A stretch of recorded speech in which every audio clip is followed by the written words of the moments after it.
대만에서 중국으로 흘러들어간 반도체 기술이 엄청나다. 말도 통하고 돈으로 하면 안 될 리가 없지. 미국이 그런 걸 알고 있다. 삼성 하이닉은 기술 목숨처럼 지키지만 다만은 중국에 퍼주는 수준.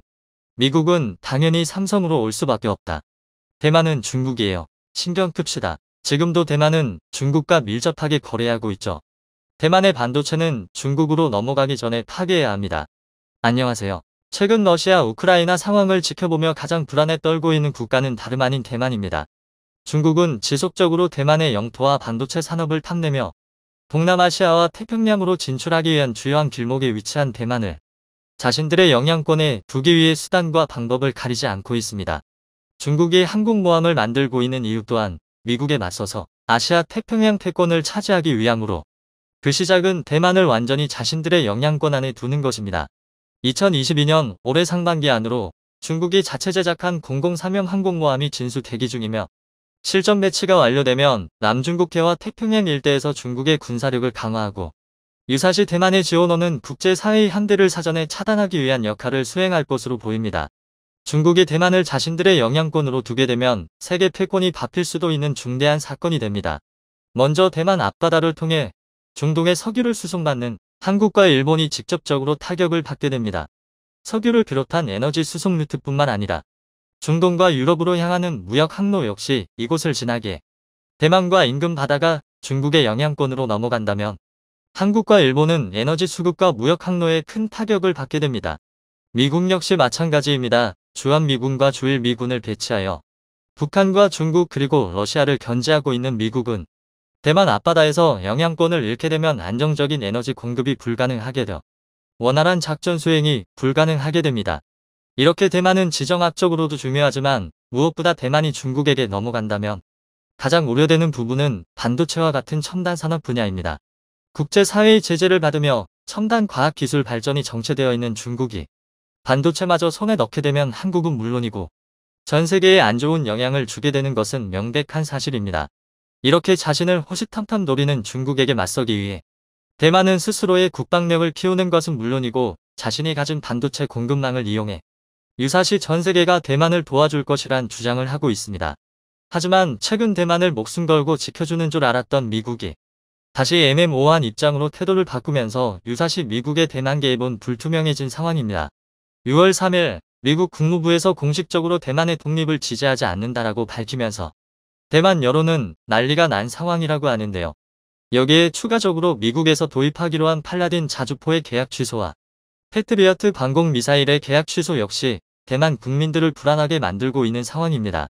불과 며칠 전만 해도 바이든 대통령은 중국이 대만을 침공한다면 개입하겠냐는 질문에 당연히 참전하겠다는 발언으로 세계를 놀라게 했지만 일주일도 안 되어 기존 입장을 뒤집고 있는 상황입니다. 대만이 이렇게 불안정한 지정학적 위치에서 갈팡질팡하는 사이 한국에게 반도체 기술력마저 전부 따라잡히고 있습니다. 미국은 며칠 전 정상회담을 통해 대만이 아니라 한국과 첨단 기술 동맹을 맺었고 대만은 기술력과 공급망 주도권을 한국에게 전부 내어주면서 미국이 대만을 지켜줄 필요성이 사라지고 있는 상황인데요. 어떻게 된 일인지 자세히 알아보겠습니다. 지난해 9월 미국은 대만의 자주포 구매 요청을 승인하며 2023년에 첫 인도를 시작해 2025년까지 40문의 자주포를 인도한다는 1조 원 이상의 대규모 프로젝트를 승인했습니다. 대만이 도입하려던 팔라딘 자주포는 155mm 확포를 장착하고 있으며 30km의 기본 사정거리를 통해 섬나라인 대만에 상륙하기 위한 중국 군함과 상륙정에게 막대한 부담을 안겨주는 무기입니다. 하지만 며칠 전 미국 국무부에선 러시아 우크라이나 상황으로 군수 물자가 부족하다는 이유를 들며 대만에 허가했던 자주포 판매 계약을 돌연 취소하는 등 호의적이었던 태도를 급격하게 바꾸고 있습니다. 대공방어 무기인 패트리어트 도입 과정에서도 비슷한 일이 일어나고 있습니다.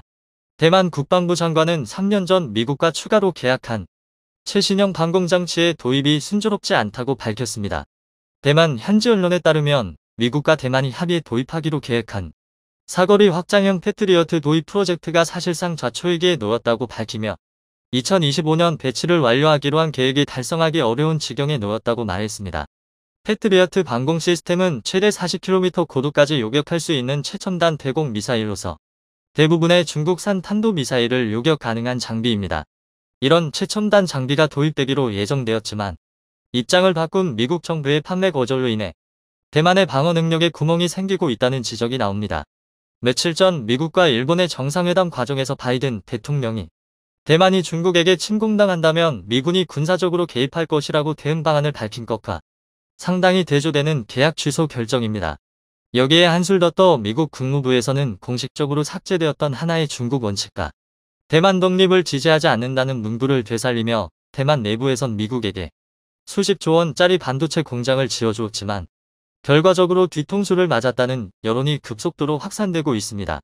일부 전문가들은 대만 문제와 관련해 미국의 계산이 전부 끝났다고 분석하며 대만은 미국이 자신들을 지켜줄 것이라 믿는 요소인 TSMC의 반도체 산업을 해외 이전시키고 있고 거기에다 한 발 더 나아간 미국은 한국과의 기술 동맹을 통해 안정적으로 반도체를 공급받기 위한 계획에 착수했습니다. 미국 입장에서도 대만이 중국에게 넘어가면 가장 거슬리는 부분은 반도체이기에 이것만 해결하면 미국의 경제적 손해는 최소한으로 줄이면서 자신들의 패권을 유지하는 것이 가능해지기 때문입니다.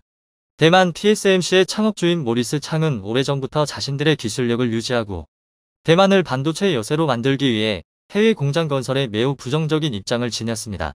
실제로 TSMC의 해외 투자는 창사 20년 동안 단 한 건도 없는 수준이었지만 최근 국제화 흐름에 조금씩 해외 투자가 늘어나고 있습니다.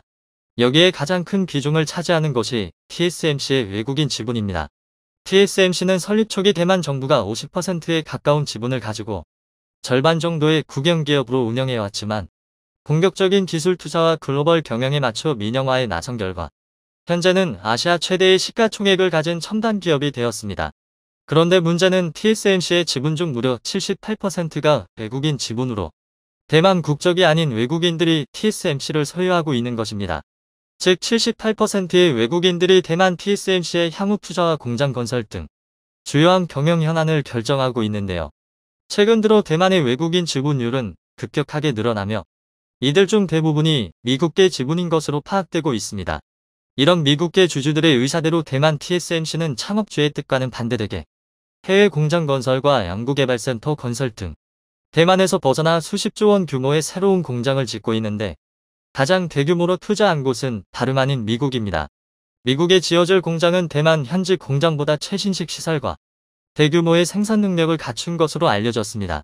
즉 미국계 대주주들이 대만의 TSMC 경영에 참가해 대만의 반도체 공급망을 미국으로 옮겨온 것으로 이는 향후 대만과 중국의 충돌이 발생하여 반도체 공급이 불안정해졌을 경우에 대비한 미국의 대응이라고 보는 시각이 지배적입니다.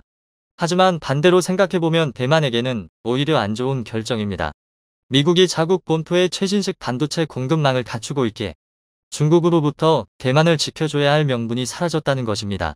따라서 대만 TSMC의 해외 투자가 활발해지면 활발해질수록 대만은 스스로 지킬 수 있는 힘을 길러야 한다는 주장이 나오고 있습니다. 미국이 대만의 반도체를 놓고 있는 이유 중 하나로 대만의 기술력에 한계가 왔다는 평가도 나오고 있습니다. 대만 TSMC의 최대 고객인 애플의 칩셋은 지난번 아이폰과 동일하게 5나노 공정을 그대로 유지할 것으로 보입니다. 대만은 그동안 3나노와 4나노를 개발했다고 밝히며 이번 하반기에는 3나노를 상용화하겠다고 다짐했지만 공정 수율과 양산성의 문제로 이번 하반기 출시가 불투명한 상황입니다. 대만 현지 언론 매체의 보도를 인용하면 내년인 2023년까지 3나노와 4나노의 양산에 나서지 않을 가능성도 제기되며 대만의 반도체 미세 공정이 5나노에서 정체되었다는 분석을 하고 있습니다.